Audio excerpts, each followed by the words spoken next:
말씀 창세기 25장 27절 그 아이들이 장성함에 에서는 익숙한 사냥꾼이었으므로 들 사람이 되고 야곱은 조용한 사람이었으므로 장막에 거주하니 이삭은 에서가 사냥한 고기를 좋아하므로 그를 사랑하고 리브가는 야곱을 사랑하였더라. 아멘.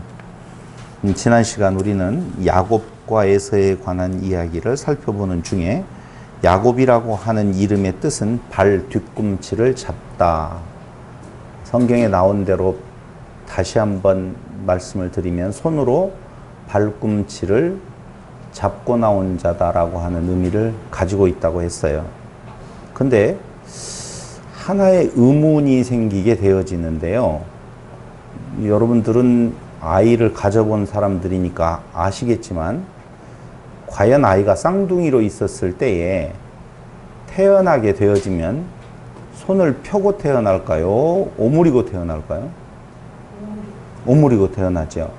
그 아이의 손이 펴질 수가 있을까라고 하는 생각을 한번 해보세요. 얼마나 그 고사리 같은 손이 펴지기까지 하고 또 발꿈치를 잡을 수 있을 건가, 이런 의문은 우리가 안 가져봤잖아요. 그럴 수 있을 거예요. 의문 세 가지가 있는데, 첫 번째는 과연 야곱이 그 형 뒤에 따라 나오면서 손으로 발꿈치를 잡을 수 있는가? 그리고 그 아이를 낳을 때에 산파가 옆에 있어서 발꿈치를 잡고 나오는 것을 봐서 보았다고 하는 건가? 아니면 계시로 보았다라고 알려준 건가? 이런 생각을 한번 해봤어요. 두 번째, 장자권을 사고 팔 수 있는가라고 하는 거예요. 장자권을. 장자권을 사고 팔 수 있다라고 보면, 세 번째의 의문은 하나님의 축복을 탈취해서 얻을 수 있는가? 얻을 수 있는 것인가? 라고 하는 의문을 가지지 않을 수 없지요. 하나님의 그 축복을 탈취해서 얻을 수 있고, 또 그걸 장자권을 사고 팔 수 있다면 돈 많은 사람 좀 괜찮겠네요. 팥죽 많이 끓여놨다가 다 사고 그러면 될 것 같아요. 그럼 이제까지 우리가 성경을 통해서 공부했던 하나님의 은혜에 관한 이야기들은 어디로 다 사라져버리고 말더라 그 말입니다. 그런데 성경을 공부하면서 그런 의문을 가져본 적이 없어요. 장자 소속 같은 경우는 예. 아들들끼리 할 게 아닌 게 아니잖아요. 그건 되어 있는 내용이 아니죠. 그러니까 장자권이라고 하는 내용을 아버지가 부여할 수 있다라고 보면 속아서 부여했다. 그래도 그건 변개할 수가 없다. 라고 하는 의미라고 보면은 장자권을 사고 팔 수 있다? 그럴 수도 없지만 설사 그것으로 인하여서 그 일이 가능하다라고 본다면 세 번째 의문이 바로 제일 중요한데, 그게 하나님의 축복을 탈취해서 얻을 수 있다? 얻을 수 있는 것인 건가? 그건 좀 이해가 안 된다 그 말입니다. 그래서 이건 하나님의 절대 주권이라고 하는 대명제 앞에 도저히 맞지 않는 이론이라고 봐야 돼요. 내용이라고 봐야 된다 그 말입니다.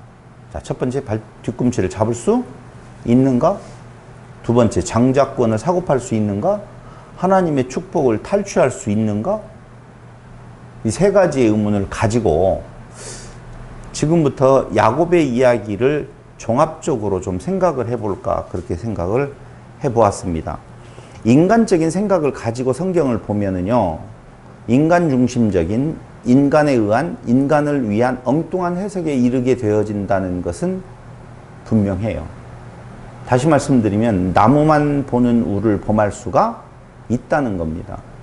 제가 오늘 갑자기 진도를 잘 나가다가 여기에서 멈칫하고 성경을 보는 시각을 그 나무에 집중해서 보는 것이 아니라 한 발짝 더 뒤로 물러서서 숲을 조명해 봐야 되겠다라고 하는 생각을 한번 가져봤어요.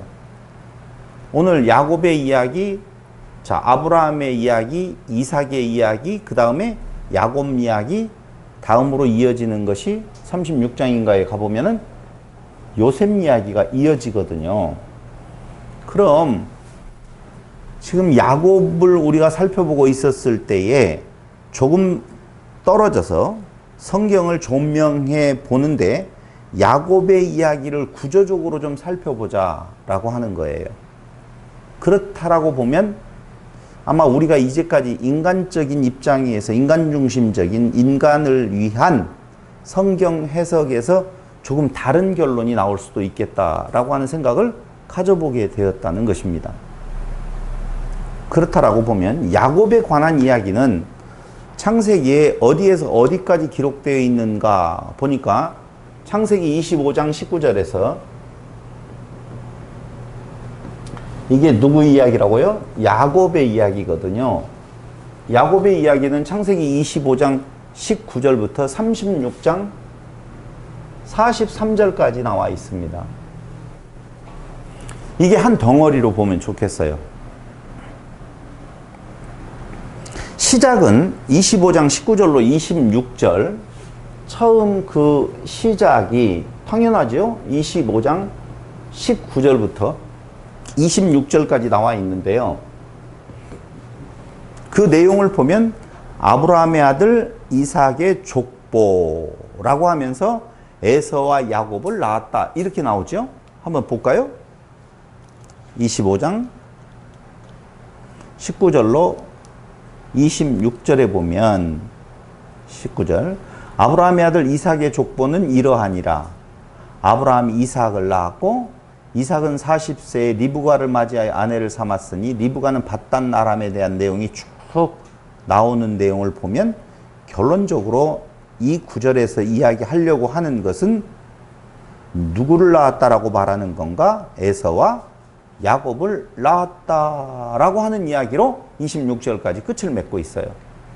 그럼 야곱 이야기의 시작이 에서와 야곱을 낳았다로 시작한다라고 보면 그 끝은 어디를 두고 볼 수가 있는 건가? 35장 1절로부터 당연히 36장 43절까지의 내용을 볼 수가 있는데요. 여기에는 에서와 야곱의 족보가 나와요. 여기에서는 에서와 야곱을 낳았다.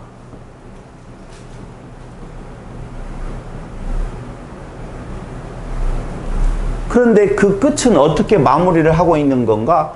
에서와 야곱의 족보로 마무리를 하고 있다는 겁니다. 근데 아셔야 될 것은 37장 1절에 보면은요, 요셉의 이야기로 넘어간다고 제가 처음 들어갈 때 이야기를 했었는데, 요셉의 이야기로 넘어가는 그 37장 1절에 보니 야곱이 가나안 땅 곧 그의 아버지가 거류하던 땅에 거주하였으니 야곱의 족보는 이러하니라 이렇게 시작하거든요. 그러니까 야곱의 이야기를 할 때는 누구의 족보는 이러하니라 라고 되어 있냐면은 이삭의 족보는 이러하니라 이렇게 시작을 했어요. 다시요. 야곱의 이야기를 할 때는 아버지 이삭의 족보는 이러하니라 라고 시작을 하면서 결국 에서와 야곱이 낳고 야곱에 대한 이야기가 전개되어지는데, 요셉의 이야기를 할 때에는 거꾸로 뭐라고 이야기를 하나, 거꾸리라고 말할 수는 없죠. 야곱의 족보는 이러하니라 라고 서두를 꺼내면서 요셉의 이야기로 넘어간다 그 말입니다. 그러니까 지금 야곱의 이야기는 누구의 족보로 이야기를 하고 있느냐? 이삭의 족보는 이러하니라, 그리고 에서와 야곱을 낳았다. 그 야곱의 이야기의 끝은 에서와 야곱의 족보가 쭉 나열이 되어지면서 37장 1절과 2절에서는 야곱의 족보는 이러하니라 라고 하면서 요셉 이야기로 지금 넘어가고 있다. 요걸 구도를 지금 여러분들에게 설명을 해드리고 있는 거예요. 야곱이 가나안 땅 곧 그의 아버지가 거류하던 땅에 거주하였으니 37장 1절에 나오면서 2절에서 야곱의 족보는 이러하니라. 요셉의 이야기로 넘어갑니다. 그러니까 그 사이가 다 야곱 이야기라 그 말입니다. 그런데 이 야곱 이야기를 그냥 구도를 생각하지 아니하고 따라가면서 읽으면 25장 19절부터 36장 43절까지 따라가면서 읽으면 뭐가 좀 어려운 부분이 있어요. 그 어려운 부분이 여러분들과 지난 시간에 같이 공부했던 25장에서 에서와 야곱이 태어나고 에서가 장자의 명분을 야곱에게 팔게 되어지는데 26장에 갑자기 누구 이야기가 나오냐면은 이삭 이야기가 나와요. 이삭이 그랄에서 아비멜렉하고의 관계 있는 이야기가 나오고 야곱 이야기는 거기서 안 나온단 말입니다. 아직 정신 집중이 쫙 안 되는 것 같아요. 정리해서 다시 말할게요. 야곱 이야기에서 야곱이 빠지면 안 되는데 25장 19절부터 야곱 이야기가 이미 시작이 되었어요. 그래서 에서와 야곱 쌍둥이를 잉태하게 되어지고 쌍둥이를 낳게 되어지고 그 낳는 쌍둥이하고의 심한 다툼이 일어났는데 그 가운데에 에서는 야곱에게 장자의 권한을 팔았다. 그리고 에서와 야곱은 이렇게 되었다라고 쭉 이어져 가야 되는데 갑자기 이삭 이야기가 나온다니까. 이삭이 그랄에 거주하면서 아비멜렉하고의 관계 이야기가 막 나와. 이걸 뭐라고 설명을 해야 되느냐 이거죠. 설명할 길이 없어요. 그래서 제가 성경을 쭉 보면서 야곱 이야기의 전체 구도 속에서 하나님께서 그 야곱 이야기를 통해서 하시려고 하는 메시지가 있다는 것이죠. 그 메시지를 전달하기 위하여서 오늘 25장 19절부터 36장 43절에 그 구도 속에다가 누구 이야기를 집어넣어요? 아비멜렉 이야기도 집어넣는다 그 말입니다. 그러면 이해가 쉽게 되어져 있어요. 그래서 그 구도를 오늘은 먼저 좀 살펴보는 것이 좋겠다라고 하는 겁니다. 자, 야곱의 족보는 이러하니라 라고 하는 이야기로 요셉의 이야기가 넘어갔다라고 보면 야곱과 에서의 족보가 나오는 35장 1절로 36장 43절에서는 야곱의 아들은 12이라. 그리고 에서 곧 에돔의 족보는 이러하니라 라고 36장과 35장에 이렇게 나와 있는데요. 보세요. 인간의 뿌리 깊은 욕망은요, 야곱 이야기에 대한 내용을 잘 살펴보면 인간의 뿌리 깊은 욕망이 거기에 잘 담겨져 있어요. 그 뿌리 깊은 욕망은 뱃속에서부터 더 높은 위치를 차지하려고 혈안이 되어 있는 모습을 볼 수가 있어요. 자, 뱃속에서부터, 아니, 밖으로 태어나는 것은 둘째치고 어미의 뱃속에 있었을 때부터 더 나은 자가 되려고 하는, 더 높은 자리에 올라가려고 하는 끊임없는 인간 욕망이 그 안에 담겨져 있더라 그 말이에요. 그 안의 이야기를 보면은요, 분리, 즉 에서와 야곱의 분리는 다툼을 유발하게 되어져 있었고, 그렇죠? 에서와 야곱으로 둘로 나누어지니 다툼이 생겼더라. 두 번째로는요, 강한 자는 약한 자를 지배하고 억압한다라고 하는 개념이 그 안에 있어요. 그래서 강한 자가 되어지려고, 큰 자가 되어지려고 하는 인간 욕망이 그 야곱 이야기에 숨겨져 있고, 세 번째로는요, 큰 자가 어린 자를 섬긴다라고 이야기할 때 사람들이 알고 있는 바대로의 의미는요, 섬김은 곧 굴종을 의미한다 그 말입니다. 섬기는 자가 되고 싶어요? 섬김을 받는 자가 되고 싶어요? 거짓말하지 말고 우리는 섬김을 받는 자 되어지려고 힘쓰고 애쓰는 것이죠. 내가 더 많은 힘과 더 많은 재물과 더 많은 학식과 더 많은 모든 것들을 소유하려고 하는 의미는 다른 사람들로부터 섬김을 받으려고 하는 자리에 올라가려고 그러지, 다른 사람을 섬김에 필요한 재물, 섬김에 필요한 학식, 섬김에 필요한 나의 모든 것들을 갖추려고 하지 않는다는 것이죠. 그게 인간 군상들이 이미 어미 뱃속에 있었을 때부터 시작되어진 치열함이라고 볼 수가 있는 것이죠. 근데 성경이 말하고 있는 내용은요, 정반대예요. 섬김이라고 하는 것은 굴종이 아니란 말입니다. 강자가 약한 자를 위하여서 지배와 억압으로 가는 것이 아니라 도리어 약한 자를 세워주려고 하는 거라고 하는 내용은 분명해요. 분리라고 하는 것이요, 결코 그 다툼을 위한 것이 아니라 서로를 알게 되어지는 기회가 되어지는 것이지 다툼의 현장이 아니라는 것이지요.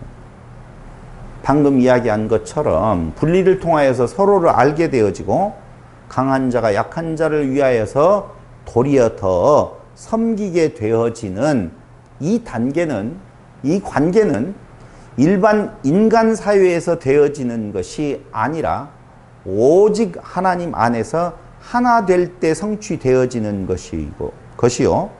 바로 그 분리를 통해서 서로 알게 하고 강함은 약자를 섬기고 보살핌의 의미를 가지고 있다는 것입니다.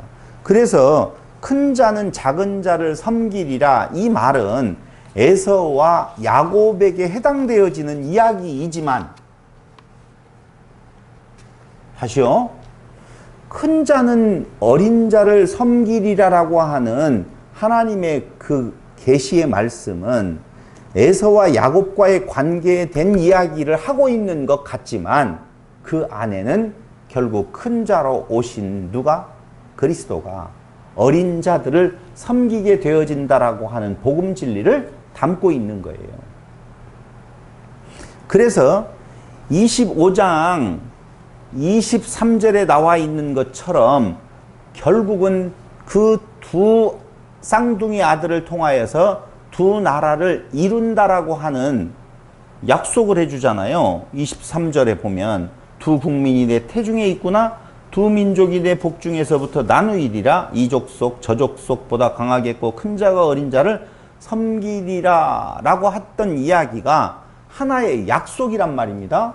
그럼 그 약속이 진짜로 그렇게 이루어지는 건가? 어디 이야기에서? 야곱의 이야기에서 실질적으로 하나님은 보여주고 있는 거예요. 그래서 그 약속을 이루어가는 내용을 보면은요, 참 구도가요, 재밌게 되어 있네요. 자, 한번 보겠습니다. 그 구도를 살펴보면 명확하게 정리가 좀 되어질 수 있을 것 같아요. 첫 번째, A라고 하는 부분을 보면 창세기 25장 19절로 34절이에요. 25장 19절로 34절인데요. 그 내용에 보면 처음 야곱의 이야기가 지금 시작되어집니다. 아브라함의 아들 이삭의 족보는 이러하니라 라고 하면서 에서와 야곱의 탄생이 나와요. 에서와 야곱의 탄생. 근데 A 다시 이걸 데칼코만이라고 하던가요? 접으면 딱 똑같은 내용의 그림이 양쪽에 지금 찍혀진다 그 말입니다. 그런데 그 A가 A 다시를 이렇게 상대방으로 놓고 있는데 당연히 36장 그 뒷부분에 대한 내용으로 볼 수가 있어요. 아까 이야기했던 끝이라고 하는 내용에 있어서 35장 1절로부터 36장 43절까지에 대한 내용이 A에 대응하는 A 다시 부분이에요. 자, 야곱 이야기는 이거 이 전체라고 그랬어요. 전체인데 이 전체를 구도를 보니까 25장 첫 출발에서 시작이 되어지는데 그 끝부분에 가서는 에서와 야곱의 이야기가 또 나오더라 그 말입니다. 그대로. 그럼 거기에서는 야곱과 에서의 족보가 나와요. 에서의 족보. 자, 야곱과 에서의 탄생이 나오더니만 그 상대적으로 야곱과 에서의 족보가 나오더라 그 말이에요. 진짜 이따 보셔요. 이제 가서 보시면 정확하게 그렇게 들어맞게 되어 있어요. 두 번째 부분은, 그러니까 여기는 아까 이야기한 대로 두 나라가 이루어지겠다라고 하는 두 나라에 대한 예고가 나오죠. 두 나라가 예고된다 그 말입니다. 아까 읽었잖아요. 그럼 여기에서는 진짜 두 나라로 분리되어지는 내용이 나온다는 것이죠. 자, 그리고 요거가 A 부분이에요. 그 다음에 뭐가 나오겠어요? B가 나오겠죠. B는 26장 1절로 그 마지막 35절까지인데요. 내용은 야곱의 부모 이삭, 리브가 그리고 그랄 왕 아비멜렉이 나와요. 진짜 그래요. 여기에서는 야곱의 부모죠. 이삭의 부모가 아니라 야곱의 요걸 꼭 써야 되겠다. 부모인 이삭과 그 다음에 리브가와 그리고 그랄 왕 아비멜렉. 여기 그랄 왕이에요. 34장 아니에요? 24장이요. 26장. 34장까지 아니에요? 아니요. 26장 1절로 35절에 나와 있다고요. 35절이요? 35절이요. 앞에 점을 다 찍어주면 저거 앞에 찍으면 26장 1절로 35절 봤는데? 이렇게 하는 건데? 35장을 그렇게 가면 안 돼요. 벌써. 여기까지 가면 안 됩니다. 그럼 잘 보세요. B-는 요것만 분석을 잘 해놓으면 나중에 전체적으로 해독하기가 쉬워서 지금 조금 어려운 분해를 지금 하고 있는 거예요. 34장 1절로부터 31절까지에 대한 내용이 나오는데요. 당연히 여기는 야곱의 뭐가 나왔어요? 부모지요. 근데 여기에는 야곱의 자식들이 나오네요. 이제 보시면 나와 있어요. 야곱의 자식 디나와 오빠들 나오지요. 안 읽어봤기 때문에 모르죠. 그럼 우리가 많이 들었잖아요. 강간당한 디나, 그 오빠들 사건이 여기에 나오는 거거든요. 근데 그 앞에 26장에서는 야곱 이야기의 앞부분에서는 야곱의 부모로서 이삭과 리브가 그리고 이방인 왕 그랄 왕 아비멜렉 사건이 나오는데 여기는 야곱의 자식들로서 디나와 오빠들이 나오는데 당연히 그 뒤에 붙어 나오는 상대자들은 누구겠어요? 그렇죠. 이방 족속들이 붙어 나오더라 그 말입니다. 그 이방 족속들 디나를 강간했던 종족들이 히위족 추장 세겜이에요. 히위족 추장 세겜이 나오죠.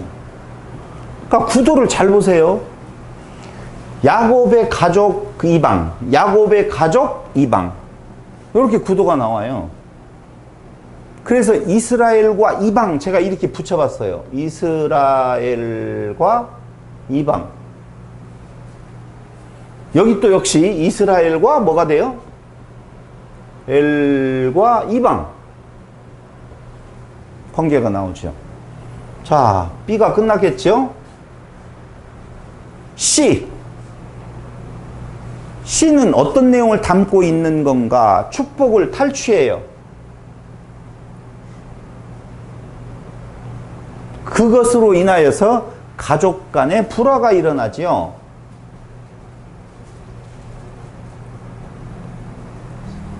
가족 불화가 나오는데 27장 1절로 40절이에요. 보면 말씀드린 대로 축복을 가로챈 야곱,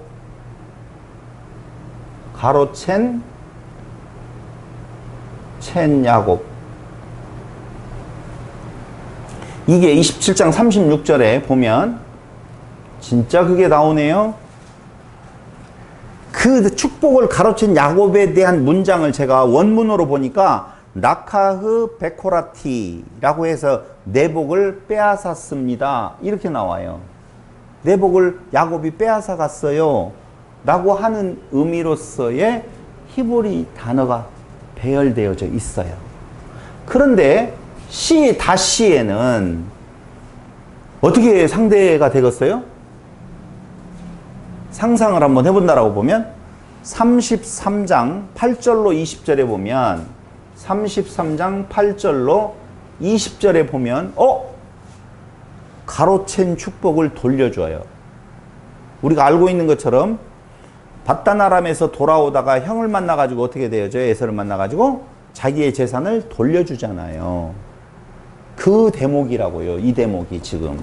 그러니까 축복을 가로챈 야곱인데 이제는 밧단 아람에서 돌아오면서 가로챈 축복을 어떻게 한다? 축복을 여기 가로챈이라고 넣어야만이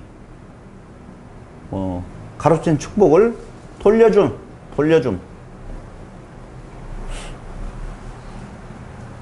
33장 11절에 보면 알 수 있어요. 나카흐 비르카티라고 하는 단어가 똑같은 단어는 아닌데 왜 당연히 하나는 빼앗고 하나는 돌려주는 거잖아요. 그래서 야곱은 뭐라고 이야기하냐면 내 복을 취하소서 이렇게 이야기하면서 나카흐 비르카티 이렇게 말을 하거든요. 청컨대 내 복을 취하소서 이런 내용이거든요. 그러니 어떻게 되어져요? 여기에서 축복을 탈취하고 가족이 불화되었던 것이 가족 축복을 양도하고 가족이 화해를 이룬다 그 말입니다. 이제는 축복을 양도하고 화해를 이루는 장면이 나오지요. 동생아 같이 가자. 그래도 동생은 무서우니까 아니요 먼저 가세요 라고 이야기를 하는 장면이 지금 이렇게 나온다 그 말입니다. 어때요? 똑같죠? 상대하고 있는 내용들이 이렇게 구도가 이렇게 딱 되어 있어요. 그럼 여기 가운데 가르는 장이 어딘가 아직 더 남았어요. D, E, F, G까지도 나오는데 D, E, F, G가 요렇게 데칼코마니 같이 딱 짝을 이루고 있어요. 근데 거기를 가르는 기준을 먼저 이야기한다라고 보면 H라고 표현을 하면서 창세기 30장 25절에 보면 요셉의 탄생이 나와요. 요셉이 탄생하자마자 야곱이 고향으로 돌아가려고 하는데 그 돌아가려고 하면서 나오는 내용이 요 내용이에요. 오른쪽에 나와 있는 내용이고 요셉이 태어나기 전 상황에 대한 전개가 바로 왼쪽에서 전개되어지는 거예요. 요셉을 중심으로 해서 왼쪽과 오른쪽으로 쫙 가는데 그 내용을 겹쳐보면 같은 내용이더라니까. 같은 내용이에요. 자, 여기까지 말씀을 드렸다라고 보면 그 다음 나오는 것이 뭐가 나오겠어요? D가 나오겠지요, 당연히. D가 나와요. 근데 D는 이렇게 보시면 돼요. 여기서부터는 요 D부터는 시작을 하면 밧단 아람을 향하여 가는 거예요. 밧단 아람에는 어딘지 알죠? 밧단 아람을 향하여 간다 그 말입니다. 에서에게 쫓겨서 밧단 아람을 향하여서 가요. 그럼 이쪽은 뭐가 나오겠어요?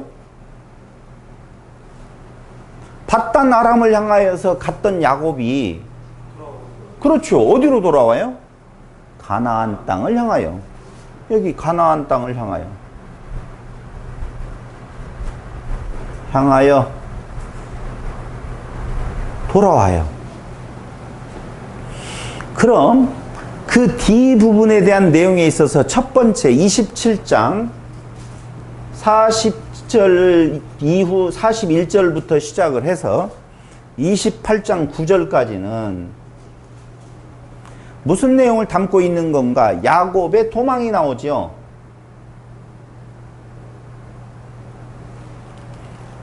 누구로부터? 에서로부터.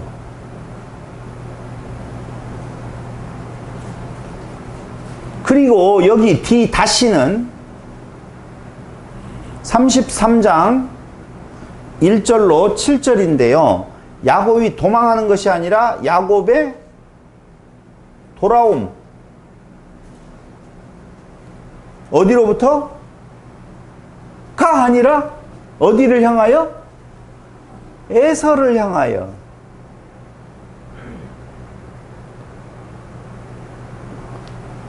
야곱의 도망은 에서로부터 도망가는 건데 야곱의 돌아오는 것은 에서를 향하여서 돌아오더라 그 말입니다. 그 다음에 이가 있지요. 이는 28장 10절로 22절까지입니다. 정확하게 그렇게 나와요. 근데 이 내용을 보면은요, 밧단 아람을 향하여서 가는 중에 누구를 만나죠? 하나님의 사자를 만나는 거 아시죠? 그게 창세기 28장 10절로 19절에 나오는데요. 베델에서 하나님의 사자를 만나죠. 사자 만남.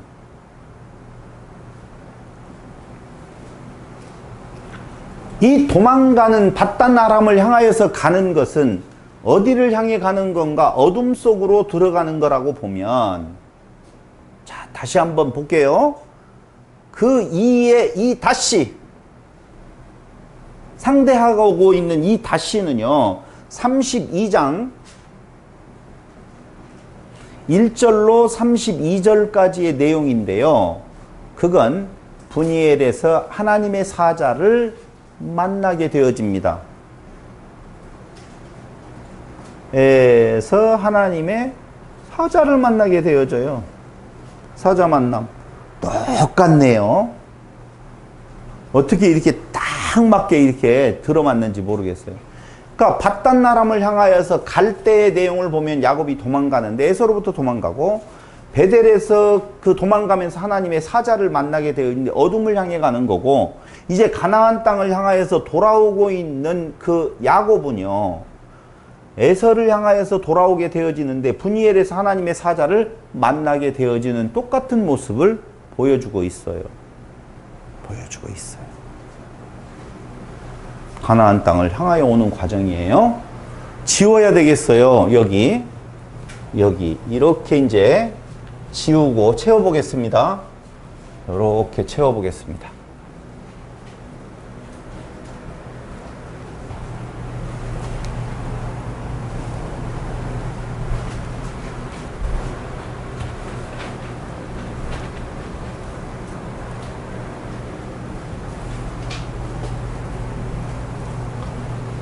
이어지는 것은 요 밧단 아람을 향하여가 이쪽으로 계속 지금 이어져요. 밧단 아람을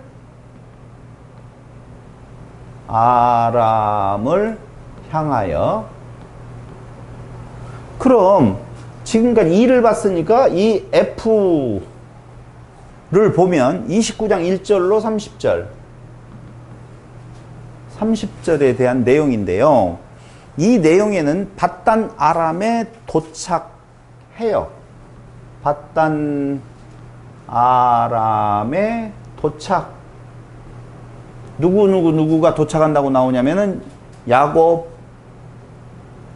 라헬이 도착하는데 거기에는 누가 있냐면은요, 라반이 있네요. 그럼 F-는 당연히 밧단 아람에서 어떻게 해요?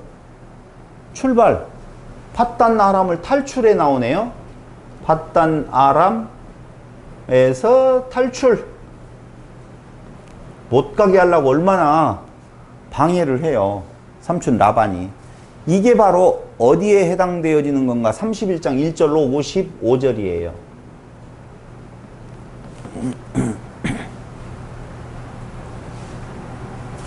어둠 속으로 간 부분이었으면은 빛 가운데로 지금 가는 거라 그 말입니다. 빛 가운데로. 근데 실질적으로 이제 출발을 하게 되어지는데 밧단 아람으로 어둠을 향하여서 가서 도착한 야곱과 라헬과 라반이 거기에 있었고, 여기에 밧단 아람에서 출발한다라고 하는 그 내용도 역시 누가 나오느냐? 똑같이 야곱, 라헬, 그리고 누구? 라반의 존재가 같이 나오더라 그 말입니다. 똑같아요. 마지막은 아니에요. 뭐가 남아있어요? H가 남아있잖아요. 그 가운데에. G는 29장 31절부터 30장 24절까지인데요. 여기에는 무슨 내용이 담겨져 있냐면은 자녀들의 탄생으로 인한 가족의 증가. 자녀 탄생, 가족 증가.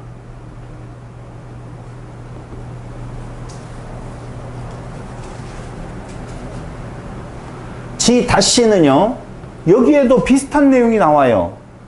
30장 26절로 43절까지의 내용인데요. 여기에 나오는 내용은 가축이 번성해요. 그러면서 재산이 증가하거든요. 여기는 사람이 아니라 가축의 번성으로 인하여서 가축과 뭐가 증가해요? 재산이 증가하네요. 똑같이 사람이라는 말이 아니라 뭔가 비슷한 개념이 딱 쌍벽을 이루고 지금 마주서서 보고 있다는 거예요. 거기까지 이해됐죠? 그러면서 그 가운데에 이제 지워버리고 여기를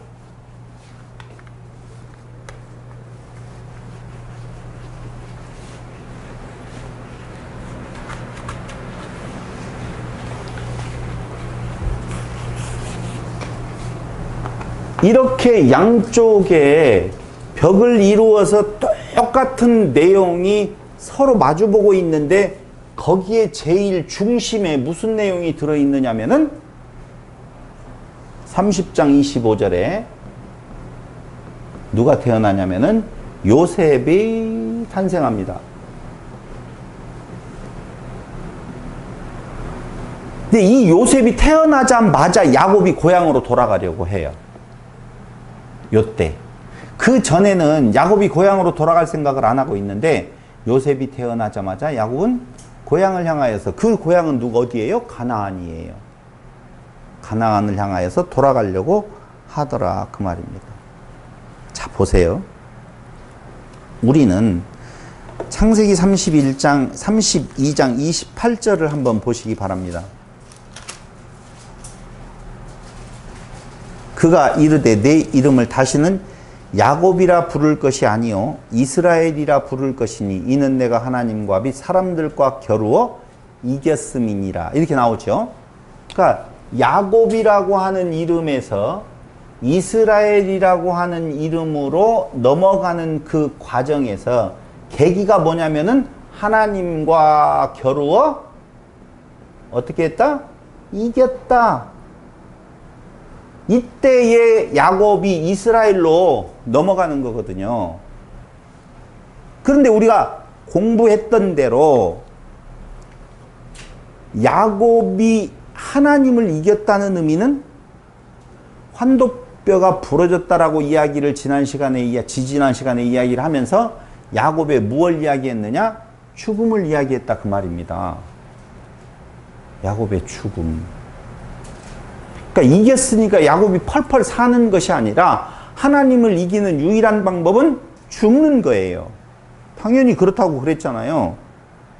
그런데 야곱이 어떻게 그 가나안을 향하여서 돌아가게 되어지고 그 돌아가는 여정에서 브니엘에서 하나님을 만나 겨루게 되어지는데 거기에서 그가 하나님을 이김, 즉 자기의 죽음을 인정하게 되어지는 건가?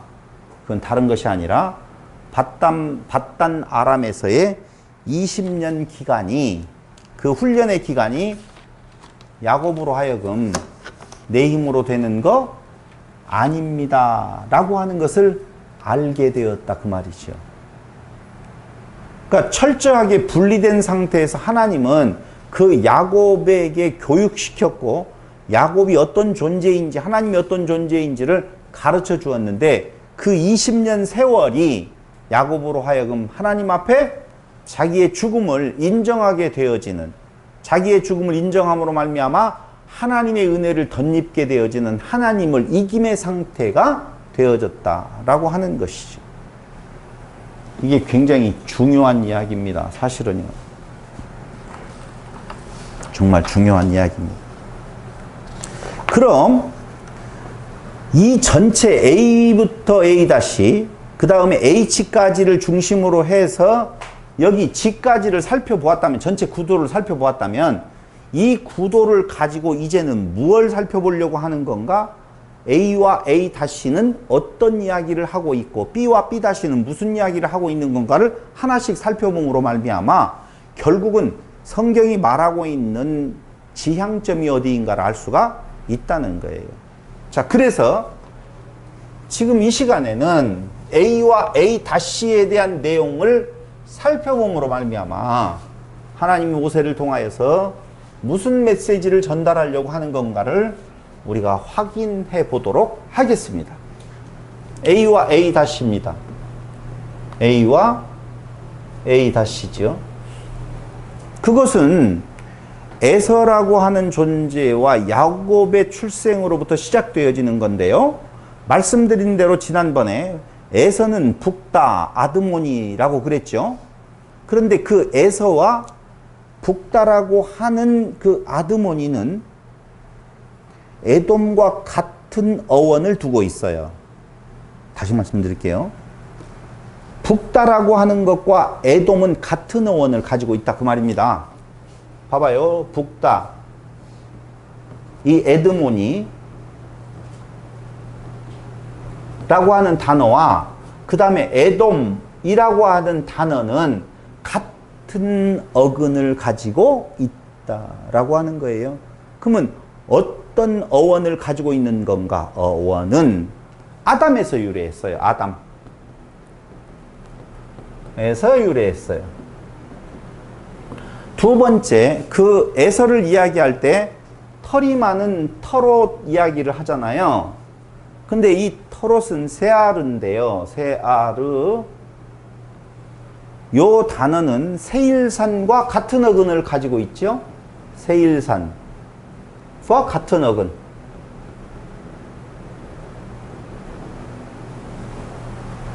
그럼 이걸 합쳐보면은요, 36장 8절에 이렇게 나옵니다.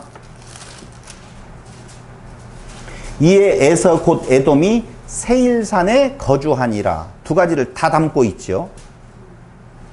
에서 곧 에돔이 세일산에 거주하였다. 이 말은 드디어 그 이름에서 나타나고 있는 그 에서가 가지고 있는 특징에서 나타나고 있는 그 약속이 무엇됐다는 거예요? 성취되었다라고 하는 거예요. 세일산에 거주하였다라고. 자, 거기까지만 보세요. 누구 이야기했어요? 에서 이야기를 했어요. 그 다음에는 누구를 봐야 되느냐? 야곱을 봐야 되는데 지난 시간 많이 이야기를 했기 때문에 간단하게 넘어가는데요. 발꿈치를 잡은 자라는 뜻의 야곱에서 발꿈치를 잡은 자, 야곱의 뜻이 그렇다고 그랬죠? 근데 이 발꿈치를 잡은 자라는 야곱은요, 다른 해석에는 사기꾼으로 나와요. 그러니까 그 야곱에서 이스라엘로 바뀌어졌어요. 35장 10절에. 그럼 발꿈치를 잡은 자 아카브라고 하는 야곱 사기꾼에서 이스라엘로 바뀌게 되어지는데요.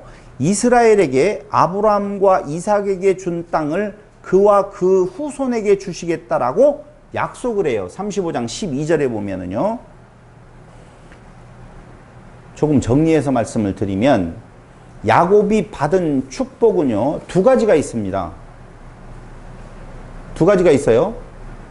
장자권을 탈취해서 얻은 축복이 27장 27절로 29절이에요. 한번 보세요. 27장. 자, 팥죽 한 그릇으로 장자권을 탈취했습니다. 그때 그 27장 27절로 29절에 보니 그가 가까이 가서 그에게 입맞추니 아버지가 그의 옷에 향추를 맡고, 이거 지금 어떤 장면인지 아시죠? 엄마하고 짜고 음식을 만들어서 눈이 어두운 누구에게? 예? 이삭에게 지금 가서 음식을 대접하고 있는 거예요. 근데 그 음식을 먹고 이삭이 야곱을 향해서 축복을 하게 되어지는데, 그 축복이 뭐냐면은, 이 축복 이야기 잘 들어보세요. 내 아들의 향취는 여호와께서 복 주신 밭의 향취로다. 하나님은 하늘의 이슬과 땅의 기름짐이며 풍성한 곡식과 포도주를 내게 주시기를 원하노라. 만민이 너를 섬기고 열국이 내게 굴복하리니 네가 형제들의 주가 되고 내 어머니의 아들들이 네게 굴복하며 너를 저주하는 자는 저주를 받고 너를 축복하는 자는 복을 받기를 원하노라. 자, 이 축복 지금 해 주었어요. 누가요? 이삭이 누구에게? 야곱에게 해 주었어요.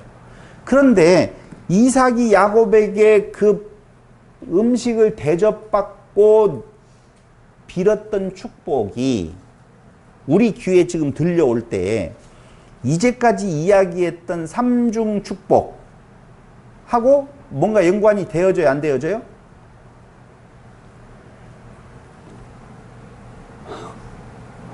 이제까지 우리가 삼중 축복이라고 해서 또 미안해요. 세 가지의 축복이라고 말을 했던 또 뭐 말 잘못만. 첫 번째 자손, 땅, 그 다음에 축복이라고 이야기를 했었잖아요. 그 내용에게 딱 들어맞지 않아요.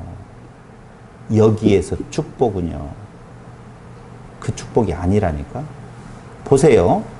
야곱이 받은 그 복 중에서 두 번째 27장에 나오는 것과 28장 3절 한번 보세요. 4절. 전능하신 하나님이 네게 복을 주시어 네가 생육하고, 그러니까 아버지가 아들을 향하여서 축복한 내용, 음식을 대접받고 하는 축복은 설명을 다 해버릴게요. 인간적인 이 땅 위에서의 외적으로 누리는 복이라고 보면 그게 장자권이에요. 장자권이라고 보면 지금 이삭이 야곱을 향하여서 축복하고 있는 내용은 그게 아니라 그 근원적인 복에 대한 내용을 지금 빌고 있는데, 전능하신 하나님이 네게 복을 주시어 네가 생육하고 번성하게 하여 네가 여러 족속을 이루게 하시고 아브라함에게 허락하신 복을 내게 주시되 너와 함께 내 자손에게도 주사 하나님이 아브라함에게 주신 땅 곧 내가 거류하는 땅을 네가 차지하시기를 원하노라. 이게 바로 근원적인 그 축복의 내용하고 같은 내용이라 그 말입니다. 두 번째 13절로 14절 28장.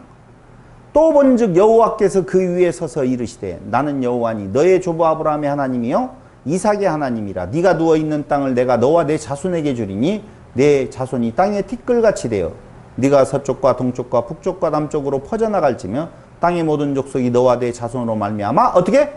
복을 받으리라. 지금까지 아브라함과 이삭에게 했던 축복이 야곱에게 그대로 전승되어지는 부분을 볼 수가 있다 그 말입니다. 그래서 27장에 나와 있는 이삭이 축복하는 것과 28장에 나와 있는 여호와께서 축복하시는 내용이 전혀 다름을 우리는 볼 수가 있다는 것이지요. 아셔야 될 거 하나는요, 장자권을 탈취해서 얻은 축복 27장의 복은요 33장 11절로 12절에 야곱이 밧단나람을 출발해서 가나안 땅을 향해 가면서 형을 만나가지고 도로 돌려줘 버려요. 그 외적인 축복에 대한 내용을 다 돌려줘 버려요. 재산 다 돌려줘 버렸잖아요. 그런데 무엇은 안 돌아가요? 여호와 하나님께서 해주었던 축복은 안 돌아간다 그 말입니다. 그러니까 복에 대한 내용을 우리는 나누어서 볼 필요가 있는데요, 자꾸 우리는 장자권하고 이걸 섞어놓고 보는 경우가 굉장히 많이 있어요. 그건 아니에요. 그러니까 마태복음에 있는 예수 그리스도의 족보를 이야기할 때에 장자인 에서가 나오지 아니하고 차자인 야곱이 그 가운데에 들어갈 수 있었던 것은 그 장자권에 대한 축복으로 이어지는 것이 아니라 하나님께서 당신의 뜻하신 분을 따라서, 여기에서 예정론 나오면 안 돼요. 예정론 나오면 안 돼요. 예정론이 아니라 바로 자기가 없는 존재들로 만들어서 하나님께서 그 축복의 줄기 되시는 축복의 그 끝에 성취자로서의 그리스도께까지 연결되어지는 그 축복은 일반 장자권으로 받는 축복하고는 전혀 다른, 질적으로 다른, 완벽하게 다른 내용을 담고 있는 것이다 라고 하는 거예요. 그게 예정 아니에요? 네? 그게 예정이에요. 하나님 그걸 우리가 말하고 있는 신학적인 예정론이라고 하는 내용은요, 이중예정이라고 해서 선택자와 불택자가 세상 지키도 전에 이미 정해졌다라고 하는 내용인데 성경이 말하고 있는 예정은 그걸 말하는 것이 아니라 예정은 하나님의 철저한 주권을 이야기를 하는 거예요. 알 수가 없어요, 사람은. 그 예정론이 전혀 맞지 않는 내용이에요. 이중 예정이라고 하는 것은 비성경적인 거라고 보시면 돼요. 그 예정론, 이중 예정론에 대한 폐해에 대한 성경 말씀은 나중에 한 번 더 말씀을 드리기로 하고, 우리는 여기에서 알아야 될 거 있어요. 그게 뭐냐면은요, 봐봐요. 욥기서에 보면은요, 욥기서에 보면 에서와 야곱의 모습이 나옵니다. 에서는 누구예요? 욥의 친구들. 욥의 친구들이에요. 야곱은 누구를 말을 해요? 욥을 이야기를 해요. 그런데 우리는 아셔야 될 것은요, 욥이 오라요? 욥의 새 친구가 오라요? 그의 그 신학적인 다툼 속에서 우리가 잘 보니까 욥이 옳았어요? 욥의 새 친구가 옳았어요? 예? 욥이 옳았다고 생각하죠? 그렇죠? 맞아요? 욥이 옳았어요? 욥이 옳았어요? 그게 어려운가요? 지금까지 우리의 생각 구조 속에서는 배웠던 내용으로 보면은 욥이 옳았다. 그렇게 정리를 하고 욥의 새 친구들이 틀렸다. 욥이 했던 이야기들에 대한 내용이 신학적으로 옳다. 이렇게 생각을 하고 있었다 그 말이에요. 그럼 제가 에서와 야곱에 대한 이야기를 욥과 새 친구로 갖다 붙여서 이야기를 했는데 에서가 옳아요? 야곱이 옳아요?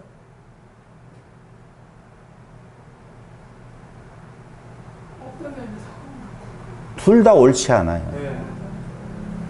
에서와 야곱이라고 하는 존재의 옳고 그름에 대한 이분법적인 개념으로서의 에서인가 야곱인가가 아니라는 거예요. 그러니까 우리가 자꾸 착각을 하게 되어진다라고 보면 이중 예정이라고 하는 것이 너와 너라고 하는 각기 다른 객체가 하나는 선택되어지고 하나는 버리게 되어졌다라고 하는 개념으로 생각을 하는데, 우리가 야곱이에요, 에서예요? 우리가 욥이에요, 욥의 새 친구예요? 만약에 이중 예정을 인정하는 순간 우리에게는 아무 소망이 없어지게 되어 있다 그 말입니다. 우리는 에서이면 에서이지 야곱일 리가 없고, 이것도 틀린 말이에요. 제가 정확하게 이야기하면 그냥 표면적으로 얼른 놓고 우리가 이제까지 배웠던 개념으로 놓고 본다면 우리는 야곱이기보다는 누구예요? 에서지요. 우리는 욥이기보다는 욥의 새 친구가 되어지는 모습이라 그 말입니다. 그럼 에서가 버린 자라고 놓아졌었을 때 우리는 버린 자로서 예정에서 벗어난 유기된 자라고 볼 수밖에 없다는 것이죠. 이건 소망이 아니라 절망으로 가는 입구가 되어진다 그 말입니다. 그래서 우리는 욥기서를 잘 살펴보면, 먼저 한번 살펴보면 제가 지금 무슨 이야기를 하려고 하는지를 이해를 할 거예요. 욥기서 38장 1절.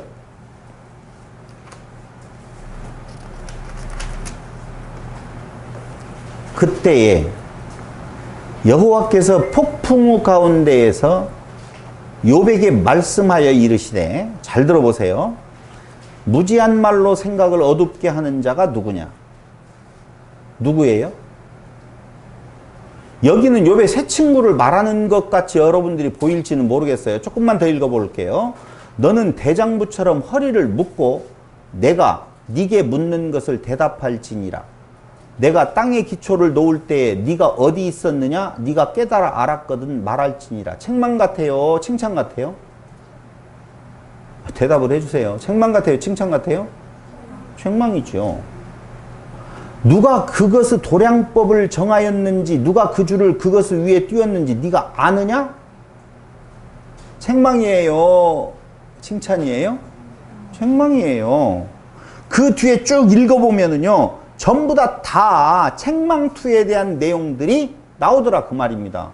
그럼 지금 38장 앞에까지 쭉 욥과 욥의 새 친구들이 지금 이야기를 해가지고 우리의 머릿속에는 욥의 새 친구는 틀렸고 욥은 옳았다라고 생각이 지금 들어가고 있는데, 갑자기 38장에서 하나님께서는 욥에 대하여서 너 뭐 잘난 거 있는 줄 알아? 라고 지적을 해버린다 그 말입니다. 그러면서 40장 3절로 9절을 보세요. 40장 1절로부터 보면은요, 여호와께서 또 욥에게 일러 말씀하시되 트집 잡는 자가 전능자와 다투겠느냐? 하나님을 탓하는 자는 대답할지니라. 누구를 이야기하는지 대충 감이 오지요. 욥이 여호와께 대답하여 이르되 보소서 나는 비천하오니 무엇이라 주께 대답하리이까 손으로 내 입을 가릴 뿐이로소이다. 내가 한 번 말하였사온즉 다시는 더 대답하지 아니하겠나이다. 잘못했어요? 잘했어요? 잘못했다고요. 내가 지금 욥의 새 친구들하고 이야기할 때 뭔 말을 냈는데 하나님께서 네가 뭔데? 라고 지적하니까 아 다시는 말하지 않을게요. 지금 그 말이에요. 잘못했습니다. 지금 그 말이거든요. 내가 한 번 말하였사온즉 다시는 더 대답하지 아니하겠나이다. 그때 여호와께서 폭풍 가운데서 욥에게 일러 말씀하시되 너는 대장부처럼 허리를 묶고 내가 네게 묻겠으니 내게 대답할지니라.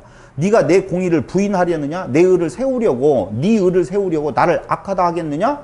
네가 하나님처럼 능력이 있느냐? 하나님처럼 천둥소리를 내겠느냐? 다 지금 뭐예요? 책망이에요. 근데 우리는 하나님이 욥을 인정한 걸로, 그는 옳다고 인정한 걸로 생각을 한다니까요. 나중에 옳다고 인정하는 것은요, 그 앞에 욥의 새 친구들과 나누었던 대화가 옳다는 것이 아니라 하나님의 책망을 받고 나는 아무것도 아닙니다라고 하는 그 상황, 그게 옳다 인정함을 받는 거라니까요. 그러니까 욥과 욥의 새 친구들은요, 다른 존재가 아니에요. 똑같은 존재라 그 말이에요. 한 절만 더 찾아볼게요. 42장 1절. 욥이 여호와께 대답하여 이르되 주께서는 못하실 일이 없사오며 무슨 계획이든지 못 이루실 것이 없는 줄 아오니 무지한 말로 이치를 가리는 자가 누구니이까? 나는 깨닫지도 못한 일을 말하였고, 지금 욥의 이야기예요. 아시겠어요? 그러니까 욥이 스스로가 말했던 것이 무슨 말이라고요? 무지한 말로 이치를 가리는 자입니다. 나는 깨닫지도 못한 일을 말하였습니다. 스스로 알 수도 없고 헤아리기도 어려운 일을 말하였나이다. 내가 말하겠사오니 주는 들으시고 내가 주께 묻겠사오니 주여 내게 알게 하옵소서. 내가 주께 대하여 귀로 듣기만 하였사오나 이제는 눈으로 주를 배웁나이다. 그러므로 내가 스스로 거두어 드리고 티끌과 재 가운데서 회개하나이다. 옳은데 왜 회개를 해요? 티끌과 재 가운데 죄를 뒤집어 쓰고 회개할 정도로 욥 당신은 하나님 앞에 건방을 떨었다 그 말이에요. 한마디로 말을 하면.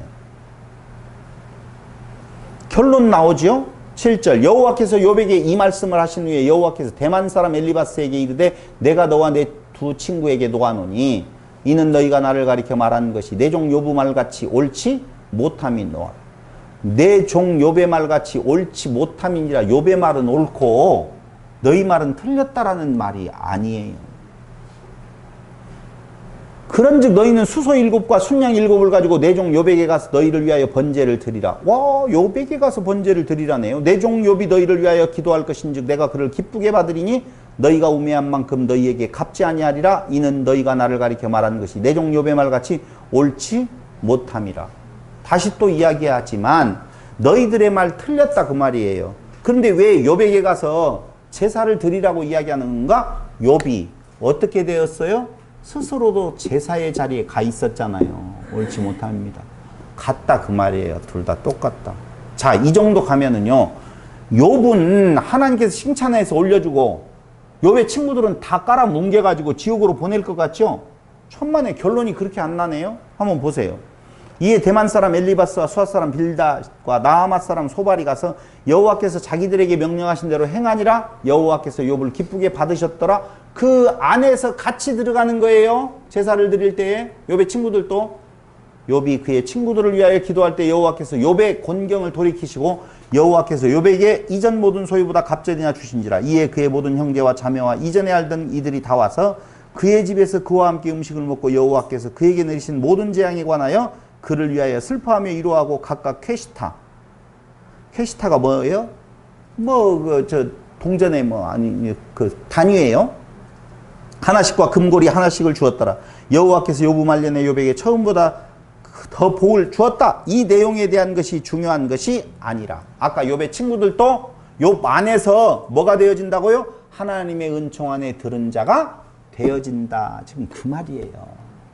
그러므로 욥기가 말하는 내용은요, 이런 거예요. 욥이 옳다, 욥의 친구들이 옳다에 대한 내용이 아니라 모든 사람은 다 똑같아서 이런 모양으로 나타나나 저런 모양으로 나타나나 하나님 앞에서 다 죄인된 모습이고 나는 할 말이 없는 죽어야 될 존재입니다라고 하는 그 고백 위에 하나님의 은총이 덧입혀진다라고 하는 하나님의 전능성을 주권성을 이야기를 하고 있는 것이라 그 말입니다.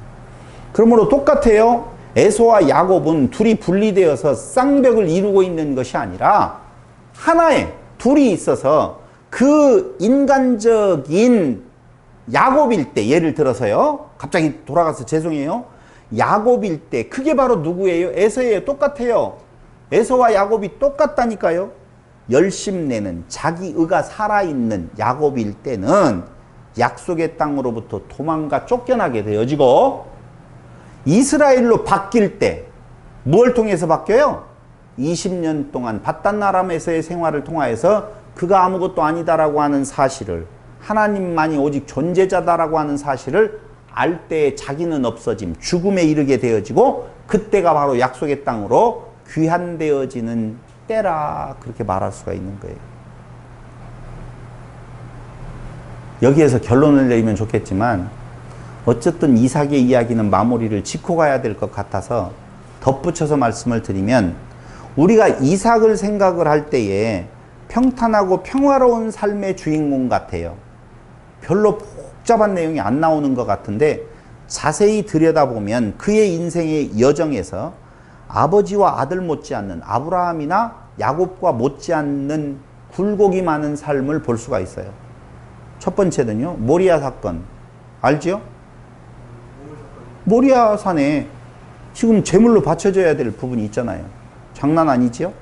두 번째로는요, 형제 간의 갈등, 이것도 엄청났죠? 세 번째로는요, 극심한 기근 그 앞에 있었죠? 네 번째로는요, 이방인들의 위협도 있었죠? 다섯 번째로는요, 잘 알다시피 20년 동안 불임의 기간을 가지고 있었어요.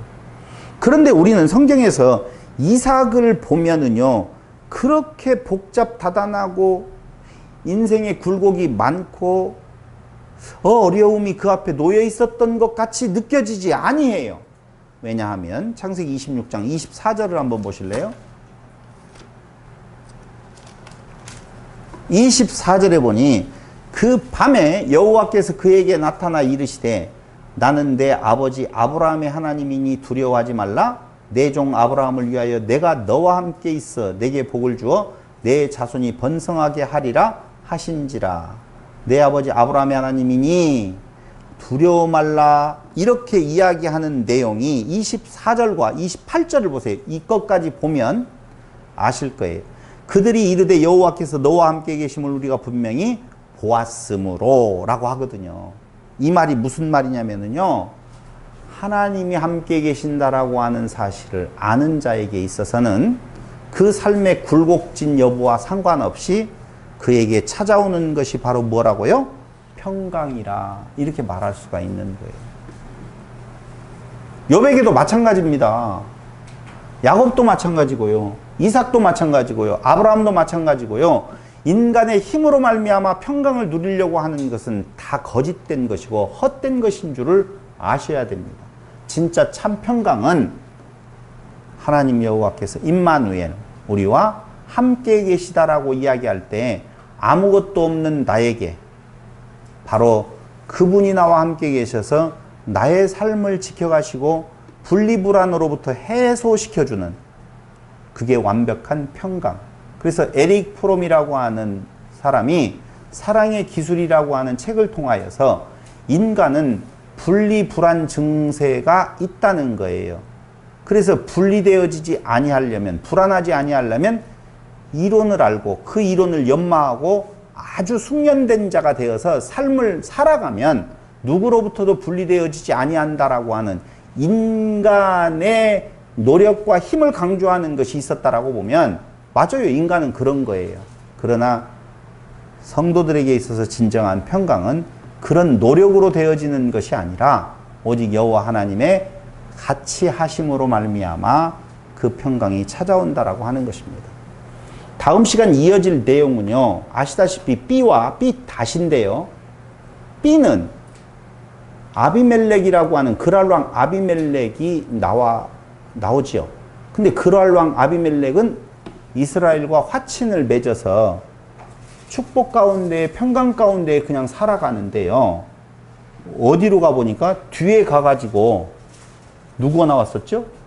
거기 디나를 강간했던 족속들 세겜, 하몰 이 내용은요.